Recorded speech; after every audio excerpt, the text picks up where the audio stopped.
Alright, hello and welcome back to Trophy Chronicles, and today I'll be taking a look at Lost in Random. The reason I'm laughing is because I'm a bit thrown off. I was setting up and thinking about what I was going to say because I thought it was a different one, but no, I look back and it's like, oh shoot, that's not the next, that's the next one. Well, the one I was thinking of. So, a little bit scattered.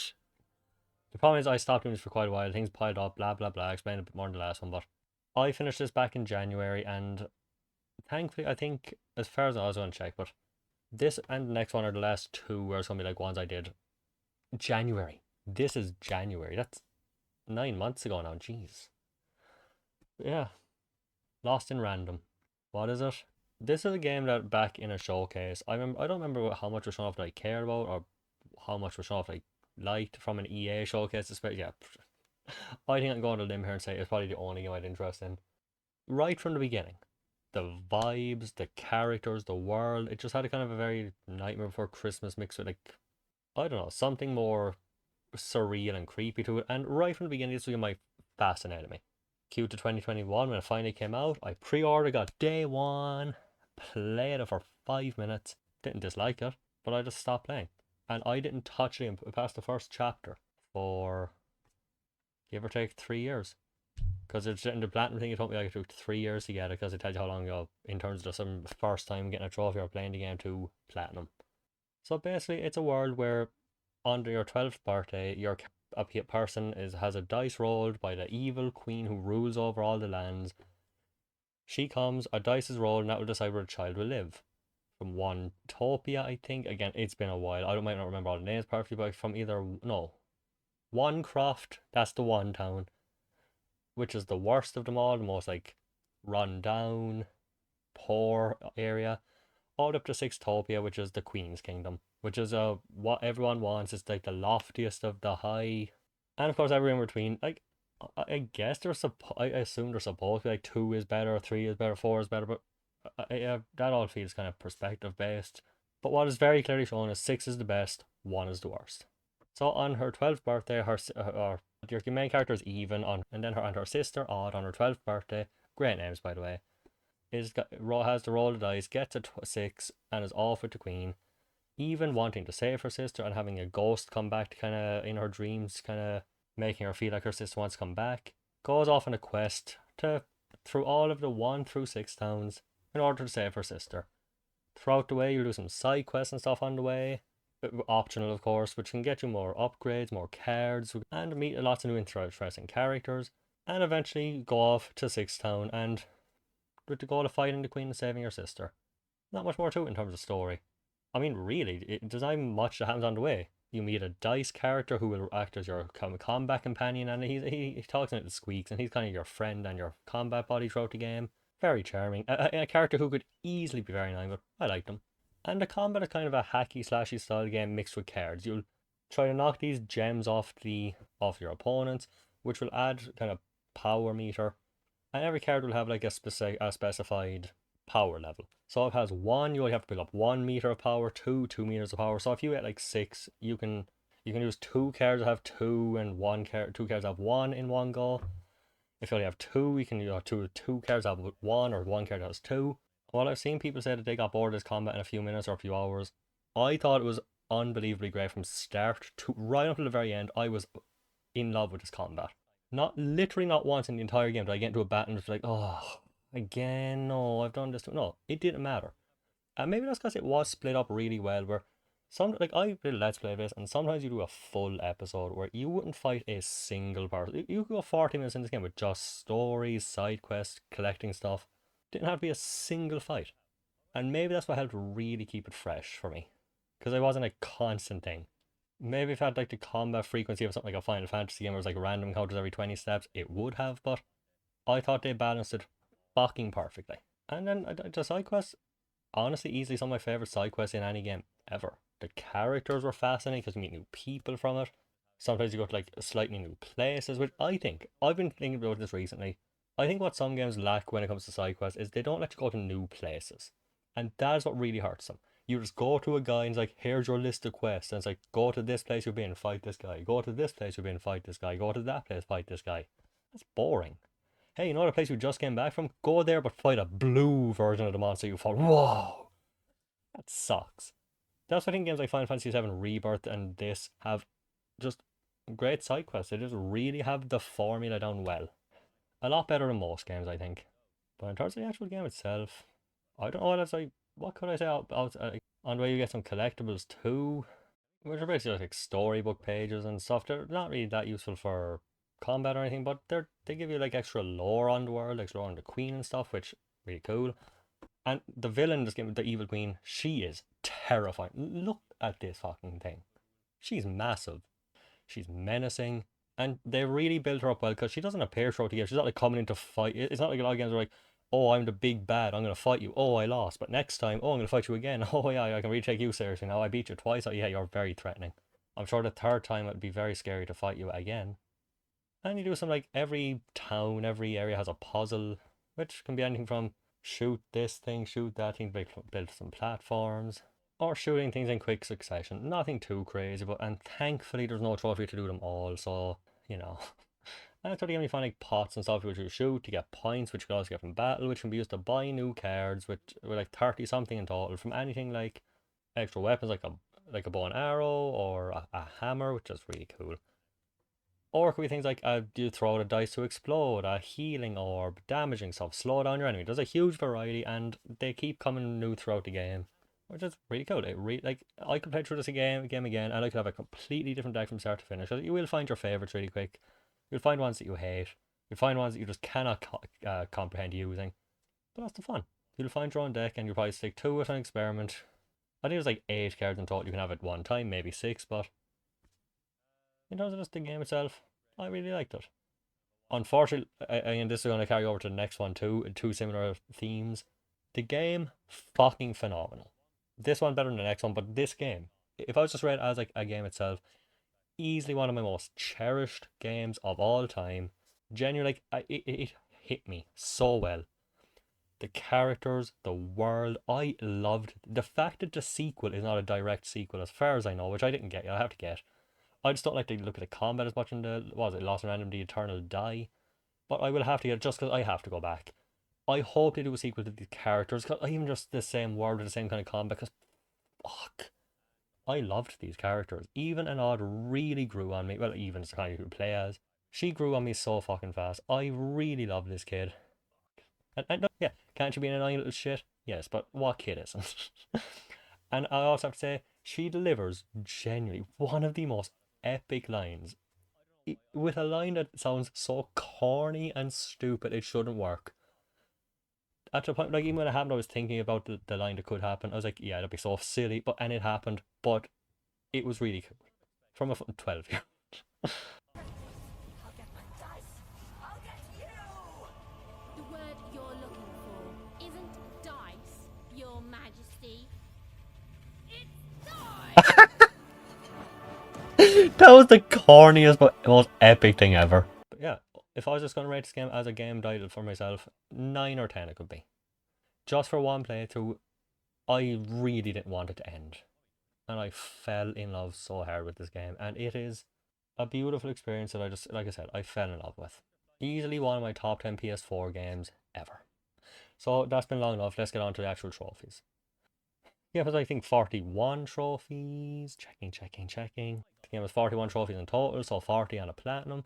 I won't go over them all because there are a lot of. It's a very scattershot trophy. I remember talking about Empire of the Ants and saying they don't do a lot of trophies like this anymore. It was kind of like jumping off the highest place, be in a conversation and leave, drown in the water and get out in like the last second. They don't do stuff like that a lot anymore.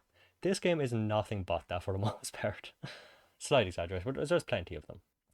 But just for finishing the story, I think you get like 10 or 15 just for that, because you get one for doing like 1 town, 2 town, fighting this boss, fighting that boss, which I guess is something I didn't mention. The bosses, they're hit or miss. One is kind of a cool, he'll start off fighting you, then he'll send like a wave of enemies at you, then you fight him a bit again, more waves of enemies, which it can be hit or miss. And the final boss, I will admit, is a huge letdown. That is one thing I have to give it as a criticism. It's just, you're fighting like, this isn't doing much. Surely she's going to have more attacks later on, and no. You'd think, but no.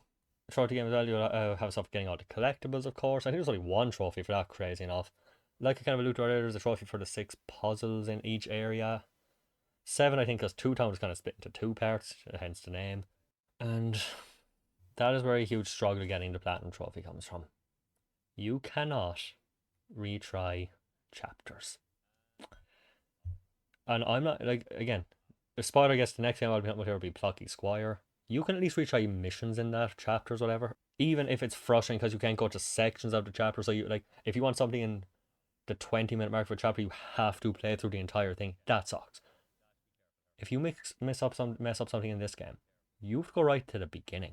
If you don't have a save file, I think there's like one save file, but if you didn't know something was coming, or if you didn't know you skipped part of one of the puzzles, because like one in each place, I missed one in 5 Town.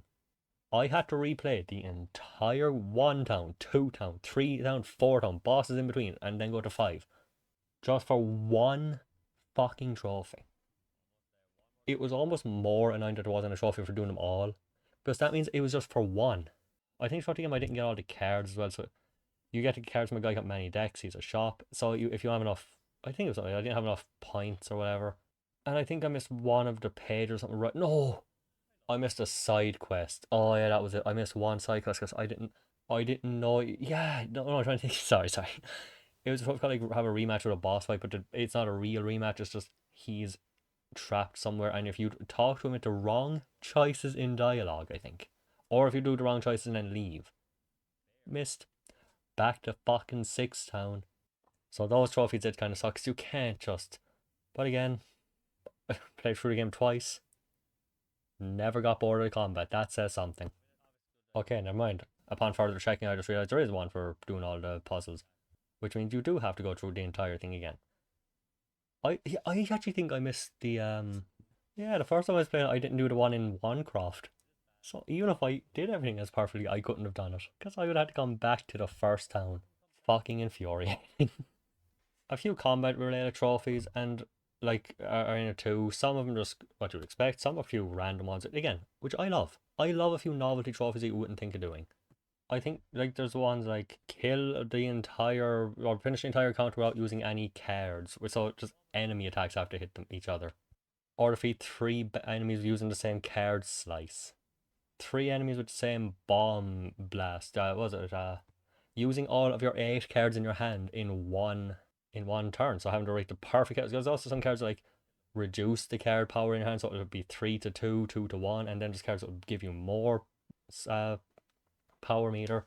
So you have to have just enough to summon a card. You have to like have a very specific combo for that. It was fun to figure out, or Google, whichever one I did. Who knows? There was also like some board games in the game. I think like it kind of like a board game. You'd roll the dice, you get a 2, and yeah, I didn't mean. Oh yeah, I messed up how the combat works. Yeah, no, shooting the crystals is just to get a roll, and then when you roll, the number would determine your power. So if you got a 6 on the dice, you'd have 6 power. Yeah, that's it. Okay, I messed up a tiny bit. So if you roll a 2, you can either play a card that has 2 or 2 cards that have 1. Yeah, okay, I slightly messed it up. But it was a board game too. So if you roll a 2, you go forward 2 spaces with the platform thing, whatever that piece, and you keep going until you fight some enemies along the way until you get to the end. These were fine in a way, but there was one thing that pissed me off about them. One, if you fail, you're right back to the start, so that's a lot. Sometimes there's animations in between. I'm not kidding here. So, like, a bird will fly overhead and drop a bomb in an animation. You might see where I'm going with this already. There was one time where I was at 1 health. 1 fucking health. Birds dropped a bomb in an animation. I couldn't move. I literally couldn't move in time. Boom. I think actually I hit before I could literally move. Like, not even though I was like slight move and then gone, like didn't have enough time. I couldn't move.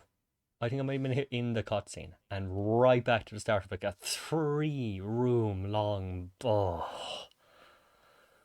awful. I fucking hated that. And there's one as well. I think you have to like. I think you can only get 3 or yes, like you have to destroy a thing in the middle with cannons. So it's like you have to land on a thing to destroy the cannon. So it'll be a cannon to destroy it. So it'll be cannon, wall to defend yourself. Cannon, wall to defend. So roll the dice. Oh, wrong number.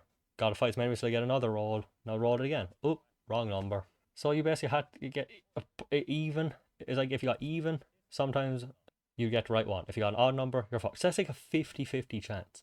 And I remember just been here for about 10 or 15 minutes. Just fail, fail, fail. One hit. Fail. And again, You die, back to the start. And it's another one where I think I died in a cutscene or like a transition thing. But thankfully there wasn't any trophies. I think directly, but I think I needed to get one in the board game. I think that's probably how I got the no hits one. Pain in the ass. And apart from that, there was a few novelty trophies. Like at the start of the game, after you sneak out of your house, go back and try to knock on the door. Try to go to the third town before you've unlocked the door. Just shoot 50 pots for the currency. Just silly things like that. And also a few for some side quests along the way. Some of them, again, missable. Thankfully, there's not one for doing all the side quests. I did do them all. I don't think you had to, but I did just because, like I said, really, really fun game. Really great side quests. For one, they had really fun characters.